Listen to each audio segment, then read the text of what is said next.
Okay, let's jump into this. Our source material today, it's a bit unusual, no big reports, just, Yeah.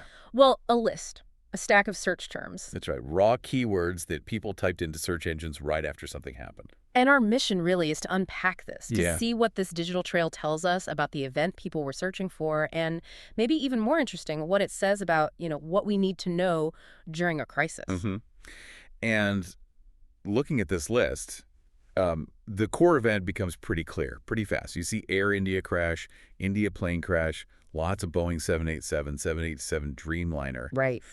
It's obvious people were homing in on a specific Air India incident involving a Boeing 787. Hmm. And look how specific Boeing 787-8, Boeing 787-Dreamliner. People knew the model. That level of technical detail right away, that's something. So we have the what? Do the searches give us a clear where? Any locations popping up? Oh, definitely. Very strong signals for India, obviously, with Air India.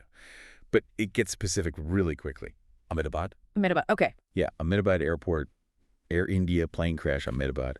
And even the state, Gujarat. It's like people needed that geographical anchor immediately. Yeah. Where did this happen? Makes sense. Grounding the event, was there a specific flight number people latched onto? Yes, I-171. Yeah. That shows up consistently. Sometimes I-171 with a space. AI-171. Got it. But here's where it gets, I think, really revealing. Almost the instant people identify the flight and location, the searches pivot hard Pivot how? to the human side. You see Air India survivors, India plane crash survivors, and then these really poignant ones. Sole survivor Air India. Sole survivor. Wow. Lone survivor Air India, one survivor Air India.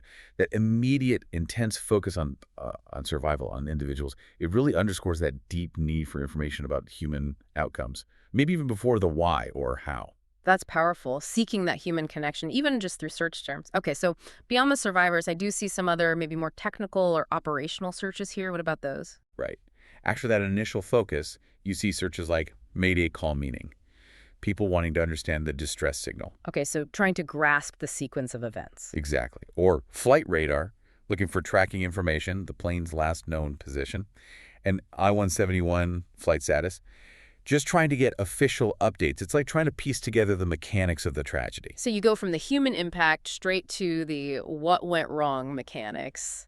Interesting flow.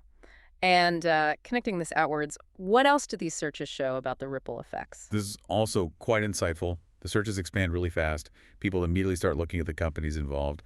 Boeing stock, BA stock, that's Boeing's ticker. Ah, the financial angle. Yeah, and Air India stock. Yeah. So tragedy translates quickly into economic questions. Then you see names appearing. Names, like passengers. Not just passengers, but officials, people connected. Gujarat Chief Minister Vijay Rupani plane crash. People want to know who's in charge, who's responding. Okay, the leadership connection. And others like Campbell Wilson, who was linked to Air India leadership, Mm-hmm. Pratik Joshi. It shows a need to put faces to the event, understand the official side. Right. And even broader searches like BJ Medical College, perhaps, where victims were taken, or even Indigo, another airline. It shows how people perceive the connections, how one event touches government, business, other institutions. So if you step back and look at all these keywords together, Yeah. from identifying the plane, the place, the flight, then that intense focus on survivors, then the technical questions, and finally, the wider economic and political ripples. It's almost like a map of public concern in real time, isn't it? Precisely. It's a fascinating snapshot of how collective attention works during a shock.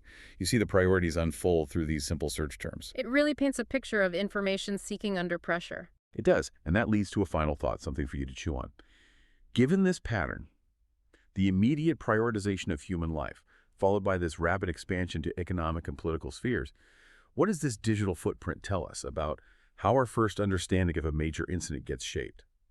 How much is it driven not just by news outlets, but by this collective, almost instinctive search for very specific types of information right from the outset?